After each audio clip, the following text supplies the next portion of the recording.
During the Second World War, numerous armored duels took place that have gone down in history. Some featured Panzers IV. Others featured the Panther, considered by many the best battle tank of the war. And finally, and as we will see below chronologically, many of these duels were carried out by the famous Tiger I and Tiger II. With that said, let's get started. July 1943. The largest tank battle in history is taking place in the vicinity of Kursk. In it, hundreds of Soviet and German armored vehicles are facing off in the ultimate battle, which will clearly decide the future outcome of the war. One of these panzers was commanded by Rudolf von Ribbentrop, who was in charge of a company of Panzers IV of the Leibstandard Division, this being our protagonist today.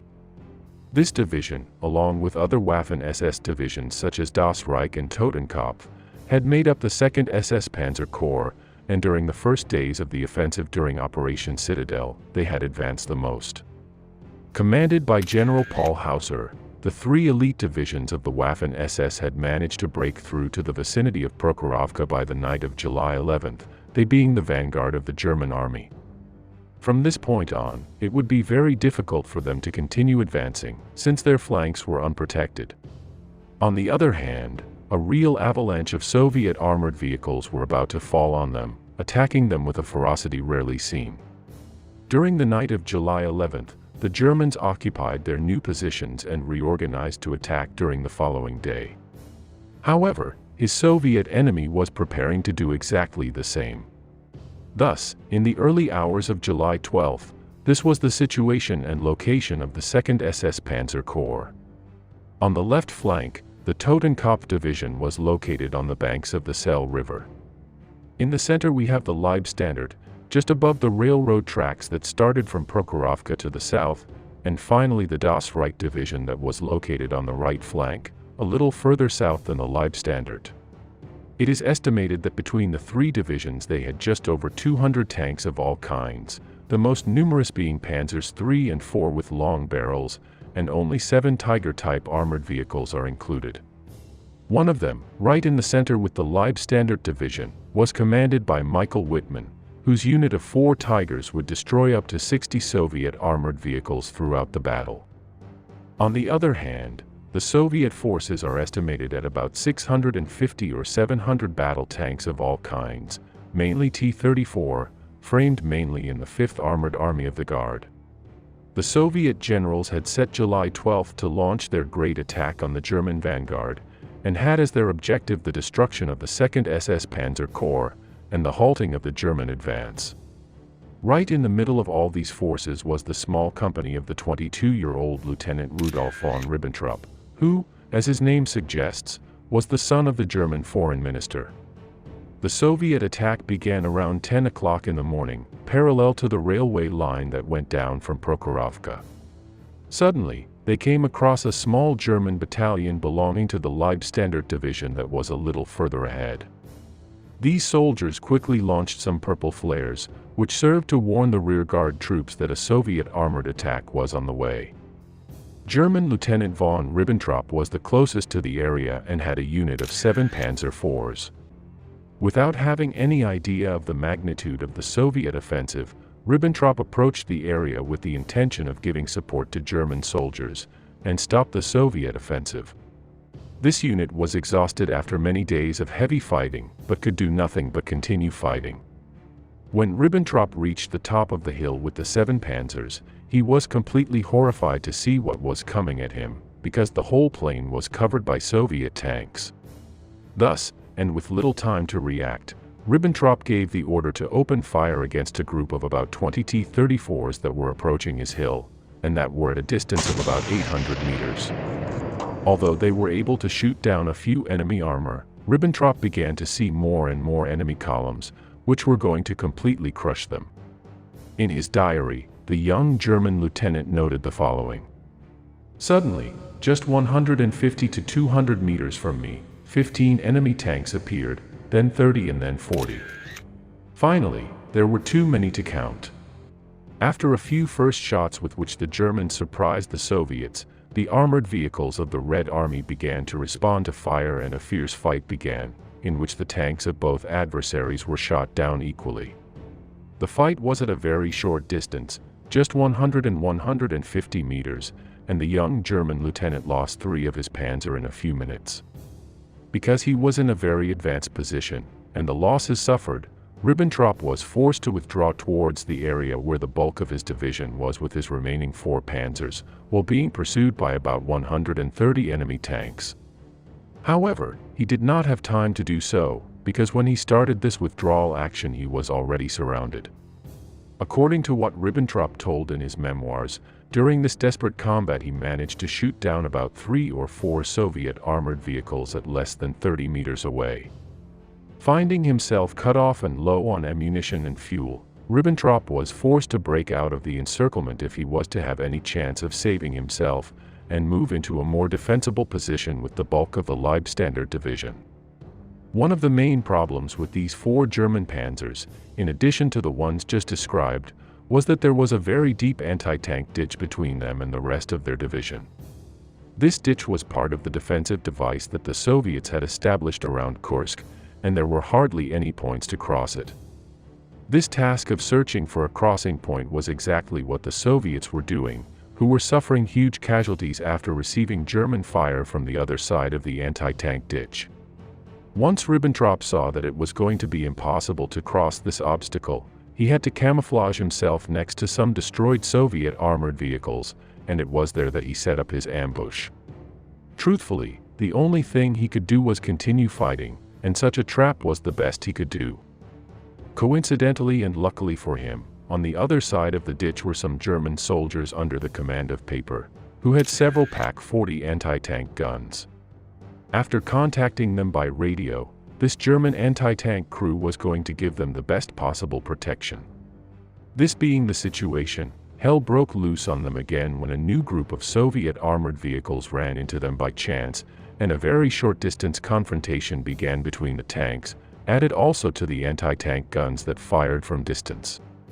When the fight ended, Ribbentrop only had 2 panzers left, although he was able to inflict heavy casualties on the Soviets, who ended up withdrawing. After having lost the hill where Ribbentrop had started the battle, this being known as Elevation 252, in the afternoon said position was back in German hands. It is estimated that his initial company of 7 Panzer IVs finished off 14 T-34 Soviets during the morning of July 12, in a completely chaotic situation. If we add up the casualties that occurred during that July 12, we have to indicate that the 5th Guard Tank Army lost about 400 armored vehicles, while the Germans had about 100 panzers killed. However, both the Germans and the Soviets were able to recover around 35% of their losses after carrying out the corresponding repairs. Returning now to Ribbentrop, we have to indicate that this intrepid action helped him to be awarded the Knight's Cross, which he always proudly displayed from that day on. Years later, Ribbentrop said that he was able to survive that desperate fight because the Soviet armor was still very poorly directed, and tremendously clumsy. On the other hand, they had a training, direction, and discipline far superior to that of their enemy. Months later, Ribbentrop was present at the Battle of Normandy and the Bulge. After the war, he dedicated himself to selling wine, and died just 4 years ago, on May 20, 2019 at the age of 98, being one of the last veterans of the Battle of Kursk.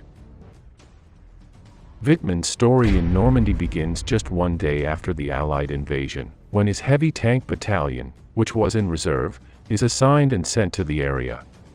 Although this battalion had a powerful force of almost 45 Tigers when it began its march to Normandy, during the 5 days it took to reach the area, they were completely decimated by Allied aviation.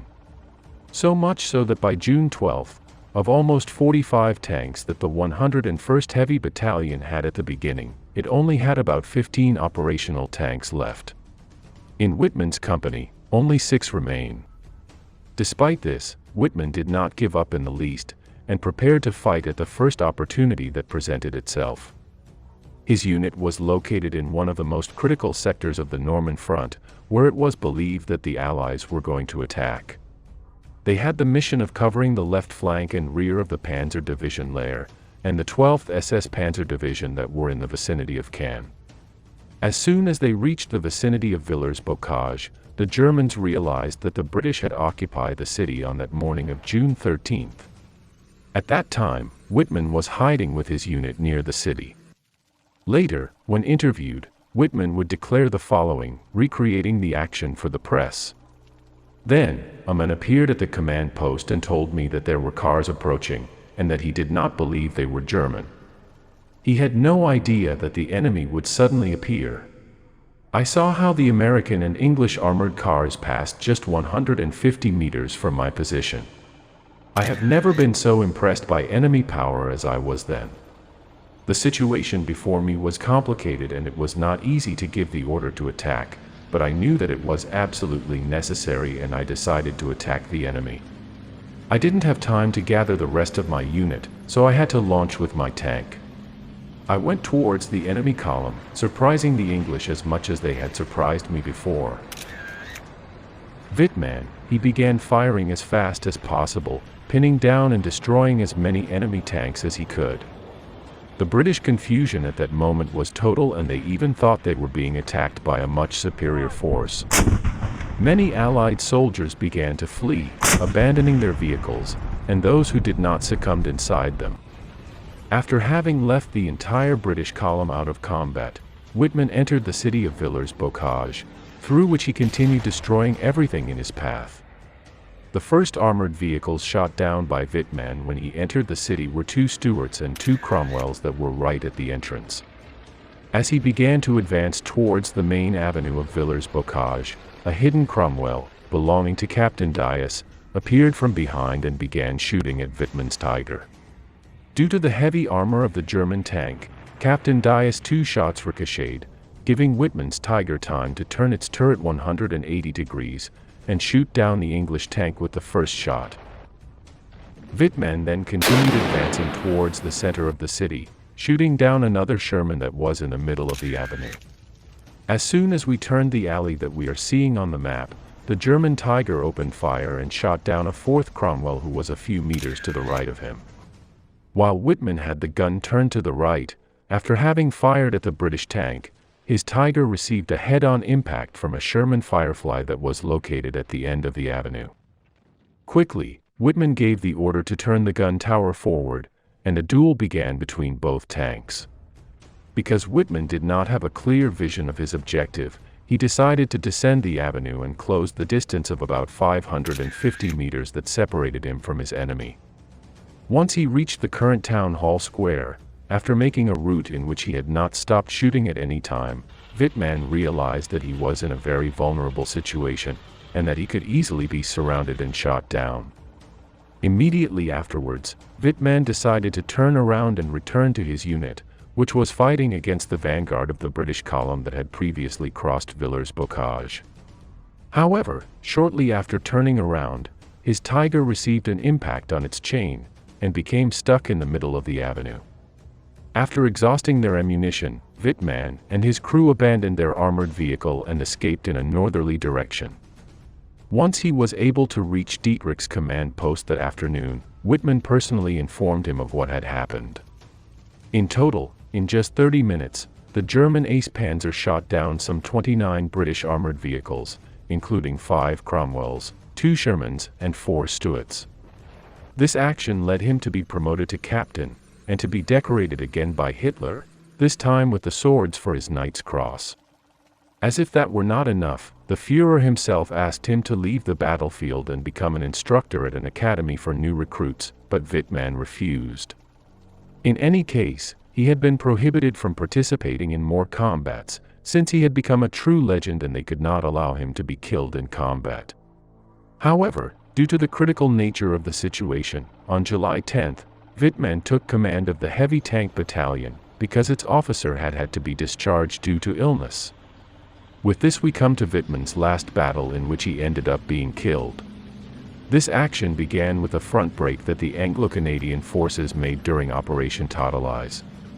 It should be noted that at this time, the situation for the Germans in Normandy was already unsustainable, as the Americans had widely penetrated the German left flank, and were advancing along the entire French west coast. Furthermore, while this was happening in the American sector, the British also managed to break the front near Caen and were heading at full speed towards the city of Falaise. If this maneuver was completed, there was a risk that many German troops would be surrounded.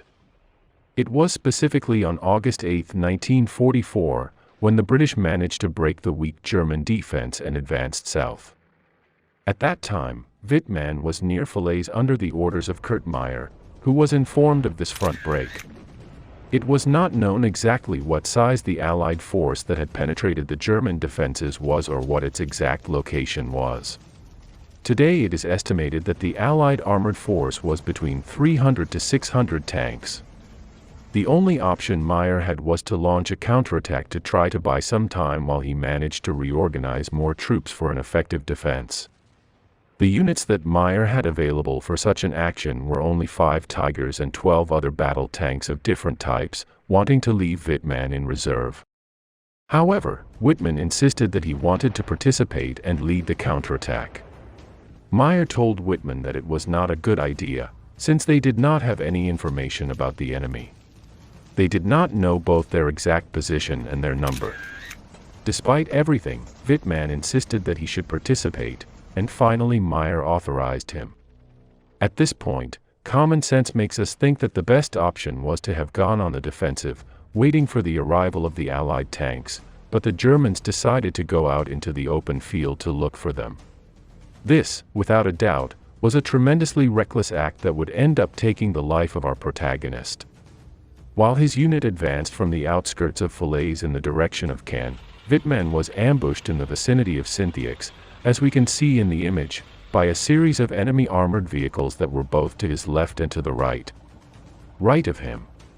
Around 12:15 that morning on August 8, the guns of the Allied tanks opened fire on the Tigers of Wittmann's unit, almost instantly destroying the 3 that were in front of him. The German commander tried to react to what came upon him, but he was already sentenced. The commanding officer of the Canadian armor, Radley Walters, stated that he was the one who finally finished off Wittmann's Tiger that morning, shooting it in the side at about 450 meters. The rest of the German unit that came from behind was shocked after seeing what happened and were left without direction. Some continued to advance and engaged Allied armor, while others retreated slightly and took up defensive positions. In total, the fighting around Synthiox lasted about 45 minutes. This one we are seeing is the image of how Wittmann's Tiger looked when it was destroyed, after also suffering an internal ammunition explosion and its canopy flying off. As a final curiosity, the tank with which Wittmann carried out his action in Villers-Bocage was the first Tiger that the Germans lost in combat in Normandy.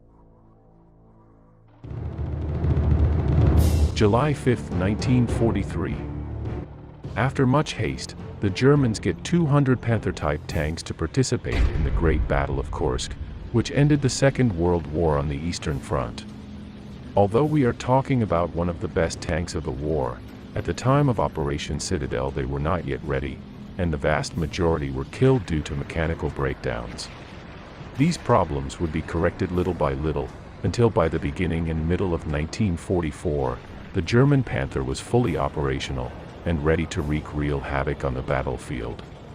The story that we are going to see below is one of those many individual actions, in which 1 or 2 solitary German tanks shot down a huge number of enemy armored vehicles. Although performances such as that of Michael Wittmann in Villers-Bocage, or Otto Carius in Mali Nava are better known, today we are going to the Normandy region at the end of July 1944, to analyze the spectacular Ernst Barkmann action. There, the German Panzer ace, to whom a total of 82 enemy armored vehicles killed, added 9 more to his personal account. Before we get into this battle, let's briefly look at the main features of the Panther and Sherman. The Panther is armed with a high-velocity 75mm gun, capable of penetrating 112mm of sloped armor at 1 km and 90 cm at 2 km. Regarding its armor, it has 80mm of inclined frontal armor, and 40mm on its sides. On the other hand, its engine was much more powerful than that of the Sherman, and made it easily overcome many obstacles in which its American enemy got stuck. For its part, The Sherman also has a 75 mm cannon, although it has a much slower muzzle velocity than the Panther, making its penetration capacity less. Thus, and depending on the model of the Sherman, at 1 kilometer it can only penetrate between 65 and 75 millimeters of armor, and about 50 millimeters at 2 kilometers away. This, as we see, makes the German tank much superior if it is fighting on a battlefield in open terrain and with high visibility. Although this happened frequently on the Eastern Front, the same did not happen in France and Germany, causing the combats to be fought at a shorter distance, in which tanks such as the Panther or the Tiger lost all their advantage. Finally, and with respect to its armor, the different variants of the Sherman had between 50 and 63 millimeters of armor inclined at an angle of 56 degrees, which, although it gave it good protection, was easily penetrated by the Panther's cannon at more than a kilometer. So, to summarize, while the German main battle tank could shoot down the Sherman frontally at a distance of more than 1,300 meters, the American armor could only do so at less than 750. Given the characteristics of each armored vehicle, let's begin with the analysis of one of the most unique individual Panzer actions on the Western Front. The context in which the action takes place is during the American offensive in Normandy, known as Operation Cobra, which managed to break the German defensive lines at the end of July 1944. This attack was the last in a series of offensives that had been launching since D-Day, both in the British sector at Caen, and in the American sector at St. Lo. Beginning on July 25, just days after the failed British Operation Goodwood in eastern Caen, it quickly pulverized the German defenses with overwhelming bombardments, obliterating everything in its path. In this attack, up to 8 infantry divisions and 4 armored divisions of the U.S. Army participated, which fell on the depleted German divisions that had been fighting in the area since practically the beginning of the landing. These units include the remains of 2 elite Panzer divisions such as Das Reich and Panzer Lehr, which despite not being even a shadow of what they had been a month and a half earlier, they were going to sell their skin dearly. It was precisely in the Waffen-SS Das Reich division, in which Sergeant Barkmann was at the controls of a Panther tank, in the vicinity of Lullory. Barkmann was a veteran who had been fighting since the start of the war in Poland, then also in France in 1940, and soon after in Russia. There he finished training on the Eastern Front, participating in both the Barbarossa operation and Manstein's counteroffensive in Kharkov, and the subsequent Battle of Kursk. Although during the first months of 1943 he was a gunner of a Panzer III, and later as a commander, he was soon given a Panther as soon as these armored vehicles began to arrive at the front. After participating in heavy fighting from the Battle of Kursk to the subsequent defense of the Dnieper River, Das Reich was transferred to the south of France in February 1944 to recuperate. A few days after the start of the Normandy landings, Das Reich received the order to go to this sector, and began its long march for Montauban. Due to numerous difficulties that we have already analyzed in a program on this division, the Das Reich did not arrive in Normandy until the beginning of July, after which it gradually took up defensive positions. During the first weeks of July, Barkmann was involved in very intense fighting, in which he began to wreak havoc on American armored units. In total, it is estimated that he shot down about 6 Shermans between July 7 and the day before the start of Operation Cobra. It was just a few days before the American attack, when Barkmann's Panther broke down and had to be sent to a repair shop in the German rear, near the town of Lullory. So when the Americans began their big offensive on July 25, the Das Reich division was near Perriers, about 15 kilometers northwest of where Barkmann was stationed with his Panther. His first reaction as soon as his tank was operational was to head towards the position, but it didn't take long for him to meet some German soldiers who were withdrawing and who informed him that the Americans had broken the front. In addition, they indicated that numerous Shermans were about to reach his position. The confusing information that he had indicated that some 15 Sherman tanks were about to arrive, and in such a situation, Barkmann decided to set up an ambush to try to stop the entire American armored column alone. The German sergeant and his crew were a mile south of Lullory, at a crossroads about 10 miles east of St. Lo, which was one of the main axes of advance of the American offensive. The decision that Barkmann made was to camouflage himself in the place, using some houses and the dense vegetation, in a position in which he had a clear view of the main entrance through which the Americans were approaching. As soon as he saw the enemy armored vehicles appear, Barkmann shot and killed the first two Shermans who led the column, and a tanker truck carrying gasoline, which created a powerful explosion. The American reaction was to surround these two downed Shermans and reach the position of the German Panzer that was firing at them, but Barkmann continued firing and shot down two more Shermans who attempted this maneuver. With 4 Shermans down, the remaining U.S. armor decided to stop advancing, and fell back to better study the situation. The decision they made was to request air support, and Barkmann's Panther was quickly attacked by Allied aircraft, which caused some damage, but did not prevent the tank from continuing to fire. While the fighter bombers attacked the German Panzer, the American armored vehicles took advantage of the confusion to advance on it, in an attempt to surprise it. However, Barkmann, who was a veteran with many years of combat behind him, was vigilant at all times and shot down 2 new Shermans as soon as they came within range. Being completely surrounded and with no hope of continuing to resist in that isolated position, Barkmann decided to withdraw to the south, shooting down another Sherman who during this maneuver got in his way. After this, Barkmann was able to return with his damaged Panther to the German lines, where he recounted his great feat with which he was awarded the Knight's Cross. From then on, the German sergeant found himself involved in increasingly desperate fighting, until finally the entire German front collapsed, and he narrowly escaped from the Falaise pocket. This confrontation that we have just analyzed has gone down in history as Barkmann's Corner, in which it was confirmed that the German ace shot down some 9 Shermans and several other American vehicles, slowing down the American armored column for a few hours.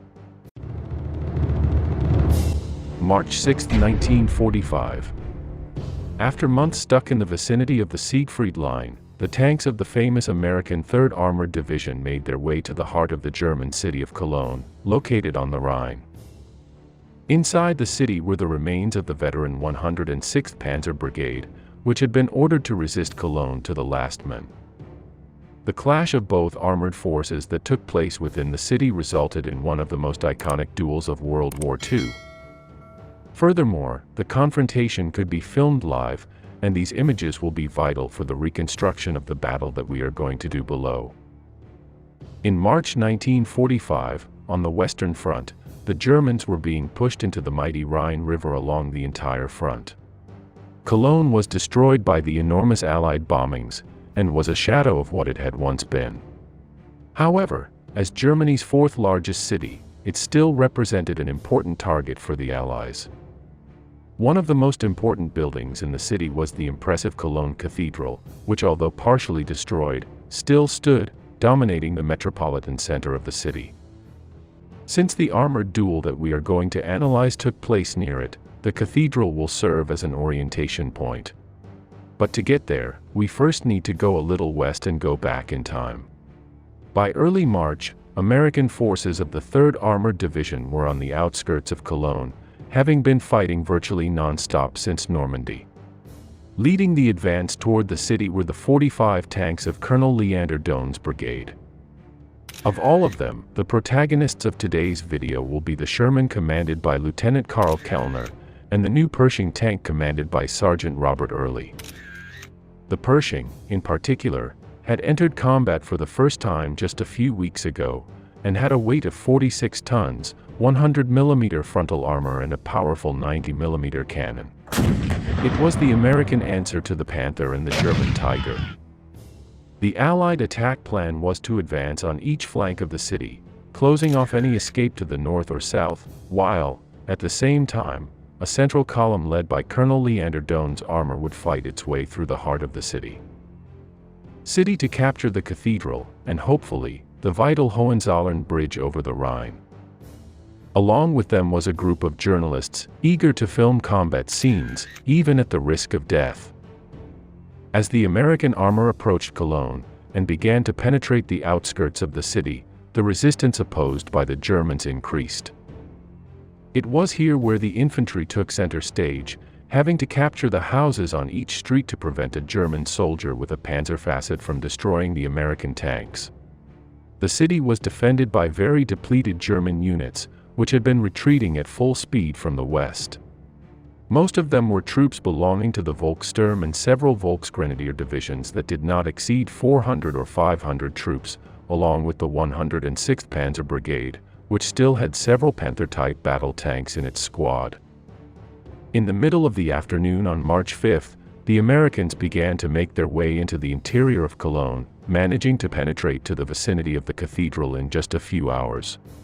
Because they knew that the main German defensive line had been established just on the bank of the Rhine, in front of the cathedral, the Americans paused their attacks during the night, and reorganized to attack the next day. On the other side of the city, the Germans were also preparing. By late afternoon, several Panzer IVs were able to reach the city after a hellish journey under continuous air attacks. Early on March 6th, the situation in Cologne was as follows. A group of 4 Shermans and the Pershing commanded by Sergeant Robert Early had advanced right through the center of the city and were in front of the cathedral. A second group, which included Lieutenant Karl Kellner's Sherman, had advanced along the right flank, and was also very close to the cathedral. In this way, the objective was for both to converge in the square of the Cologne Cathedral. Only a few meters apart, the two groups were in radio contact at all times. Near them was the camera crew who were about to film all the action. On the German side, a Panzer IV and 2 Panthers were near the cathedral, determined to prevent the Americans from crossing the Rhine River. Commanding one of the Panthers was Sergeant Wilhelm Bartelborth, an experienced tank commander who carried the Iron Cross First Class from the 106th Panzer Brigade. According to the orders he had received, the German sergeant was to resist with his crew until the end, and in a tunnel just northeast of the cathedral, he awaited the arrival of the Americans. In this tense scenario, a civilian vehicle driven by a local shopkeeper, with his 27-year-old employee as a passenger, appeared right in the middle of where the armored confrontation was going to take place, apparently trying to escape the approaching confrontation in the almost deserted city. Without really knowing who it was, Robert's Pershing opened fire and killed both civilians. At practically the same time, knowing that the American advance would be impossible to stop, the Germans demolished the Hohenzollern railway bridge, located just behind the cathedral, leaving their own troops isolated on the western bank of the Rhine. From this point on, there was no longer any way out for those Germans, who were forced to fight until the end. With each tank placed on alert, the German Panzer IV was spotted by the Americans, who quickly opened fire on it. The shots hit the building next to Panzer IV, which collapsed on top of the German armored vehicle. Thus, the Panzer IV was filled with debris and its turret was blocked. Surrounded, outgunned, and demoralized by the blowing up of the bridge and the damage his Panzer IV had received, Sergeant Gustav Schaefer gave the order to his men to abandon the Panzer. After running out of their armored vehicle, they headed to a basement near the cathedral to continue fighting as infantry. With the path now clear, the Pershing cautiously advanced towards the cathedral, with the infantry and camera crew following. Shortly after noon, the American column was close to reaching the bank of the Rhine. For the Americans, everything seemed to be going well until they emerged along this street that we are seeing on the map, in which the cathedral is already visible, being only a few hundred meters away. As soon as he looked out, one of the Shermans received a direct hit from one of the Panther tanks that were next to the cathedral, which after only 7 seconds was joined by another projectile that knocked out the American armored vehicle from a distance of about 350 meters. Shocked by what they had witnessed and unaware of the enemy tank's location, the crew of the 2nd Sherman began to retreat for cover behind a pile of rubble, but was also hit by the hidden Panther. In less than a minute, 2 Shermans had been knocked out by an invisible enemy and 3 men had lost their lives. But where exactly was this enemy tank? The Panther, belonging to Sergeant Wilhelm Bartelborth, was located under this bridge that we are seeing on the screen, near the train station, and it was from this position that it shot down the first 2 Shermans. Aware of the danger, Robert, who was situated in the alley on the left, decided to get a better view from a safe place before risking his Pershing into the cathedral square. Dismounting, Robert entered a nearby building, and from there he could see part of what was happening in the square. While he was there, he could see how the German Panther came out of hiding and adopted a new position to cover the three possible entrances to the cathedral square. As we will see below, this was a very bad decision since the German tank was completely exposed. Once back in his Pershing tank, Robert began to advance to engage the German Panther. For their part, American reporters stayed inside a nearby building and prepared to record the combat. The Pershing advanced right down Mars Ellen Street, facing the German Panther on its right flank. At that moment, the German Panther was pointing towards the central street where it had just shot down two Shermans, and it was not expected that a Pershing would appear there. Once he detected it, it was too late. After a few seconds in which German Sergeant Bartleborth doubted whether it was a German or American tank, because it was the first time he had seen that model, he gave orders to orient his cannon to the right. While the Panther turned its turret to its right, the Pershing opened fire at a distance of about 110 meters, missing. Quickly, the American tank fired a second time, and this time it scored a direct hit against the German tank. While the Panther began to burn, and as can be seen in the images, the surviving crew abandoned the armored vehicle to try to save themselves. Following the destruction of the German tank, the weak German resistance in the vicinity of the cathedral soon collapsed, and the battle ended within a few hours. By the next day, the Americans managed to cross the Remagen Bridge about 50 kilometers to the south, and began to cross the Rhine. As a curiosity, the three main protagonists of the battle survived the war. On the one hand, we have Robert Early, who commanded the Pershing, and on the other, Gustav Schaefer, who had commanded the downed Panzer IV, and Wilhelm Bartleborth, who was in command of the Panther destroyed by Robert. On a trip in 2013, Robert Early met Gustav Schaefer, right in the place where the two men had clashed 68 years ago. In the final days of World War II, the situation in Berlin deteriorated rapidly after the final offensive on the capital, initiated by Zhukov on April 16. During the 22nd and 23rd, Berlin was completely surrounded by the Red Army, and inside, the last German soldiers were preparing for their final battle. Among all the German forces remaining in Berlin, there was a very special small unit made up of 12 Tiger IIs, which had been withdrawing from the Sellow Hills. Due to their firepower, these latest German Tigers were going to sell their skin dearly, and that is exactly what we are going to see next in this program. On April 24, the Soviets reached the Berlin railway ring, this being the last defensive line of the city, before the government district, nicknamed the Citadel. One of the most famous German units that fought in this sector was a small group of French volunteers belonging to the Waffen-SS, led by Gustav Kruckenberg. During the 25th and 26th, the Soviet armies continued to press on all sides of the encirclement they had established in Berlin, until by the 27th the last German soldiers were forced to retreat to the central district. Generals like Kruckenberg sent notices to Hitler's bunker warning of the possibility that the entire German defense would collapse in less than 24 hours. This critical situation meant that Hitler could be captured at any time. From this point on, the Soviet advance focused on the main entrances to the citadel from the southeast, south, and north, leading to the major battle that occurred in the Reich Chancellery. In it, foreign SS contingents fought fiercely due to their ideological motivation and the belief that capture would mean certain death. During this time, the Tiger II of the SS 503 Heavy Panzer Battalion that had survived the Battle of the Sellow Hills, and the first clashes within the city of Berlin, had also been withdrawing little by little to the last defensive line of the capital of the Reich. As a curiosity, this unit also participated in the German offensive known as Operation Solstice, with which the Germans stopped the Soviet advance on Berlin in mid-February. The city, once a symbol of German pride, had now become a battlefield, its historic landmarks obscured by the smoke and dust of endless destruction. So, as the last tanks retreated into the heart of Berlin, the urban landscape was transformed into a surreal battlefield. Streets that were once filled with civilians now echoed with the noise of armored tracks and the roar of engines. The soldiers of the SS 503 Heavy Panzer Battalion, hardened and determined, positioned their formidable Tigers II in the best positions they could within the citadel, in an attempt to stop the unstoppable advance of the Soviet forces. Although they barely had fuel and ammunition, they were determined to face their last combat with the greatest ferocity possible.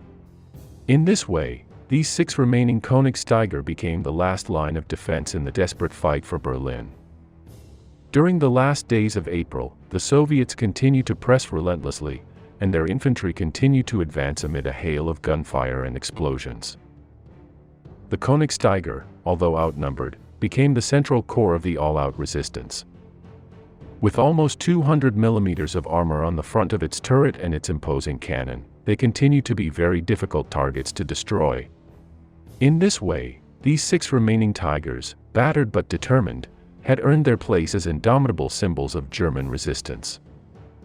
In the middle of the Citadel sector, where architectural wonders such as the Reichstag and the Brandenburg Gate stood, the last Königstiger were placed in pairs, near the Potsdamer Platz train station, located in the southeast corner of the government sector.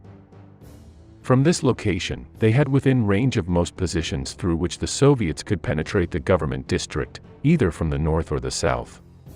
2 of these heavy tanks were the 314 of Sergeant George Diers, and the number 100 of Sergeant Karl Körner, which were assigned to a strategic mission. They were to advance towards the Potsdamer Platz train station, and hold the position for as long as possible.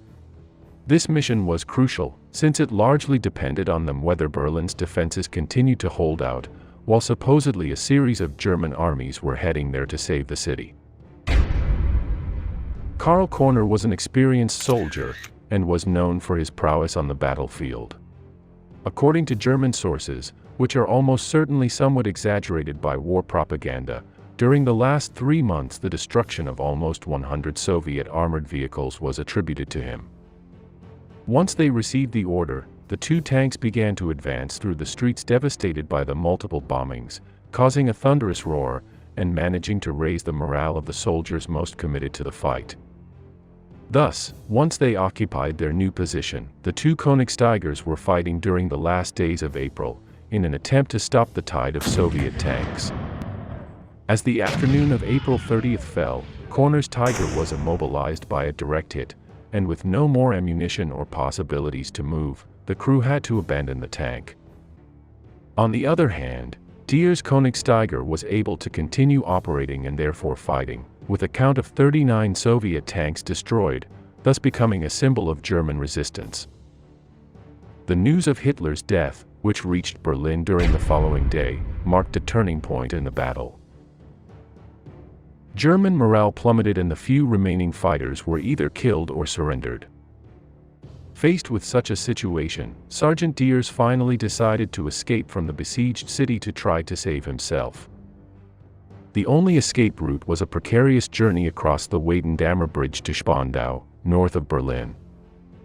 With the Königstiger still operational, Diers, along with a large group of German soldiers and civilians trying to save themselves from it, began heading north while continuing to fight. The escape began around 9 at night, and several groups participated in it, dividing themselves to increase their chances of success. In one of them was Martin Bormann, along with other personalities who until a few hours ago had been in Hitler's bunker. Diers' Königstiger 314 led the charge, crossing the Weidendammer Dam Bridge with hundreds of German troops and civilians in tow, who were massacred in the crossfire that occurred during the crossing. Shortly after reaching Humboldt Park, about 2 kilometers north of the bridge, his tank was finally disabled by a mine that the Germans themselves had placed in one of the streets while preparing the defense of the city, and Diers and his crew they had to continue their escape on foot. Eventually, Diers and his crew were able to escape from Berlin, and were able to survive the war. His companion Karl Körner was able to survive the war like Diers, and died in 1997, at the age of 77. Well, what did you think of the story of the last Tigers that defended Berlin? I am sure that you would like to analyze this event in a much broader way, and that is why I have left you in the description a program that we recorded a few months ago with Daniel Ortega, in which you can continue analyzing the last battle of the Königsteiger in Berlin.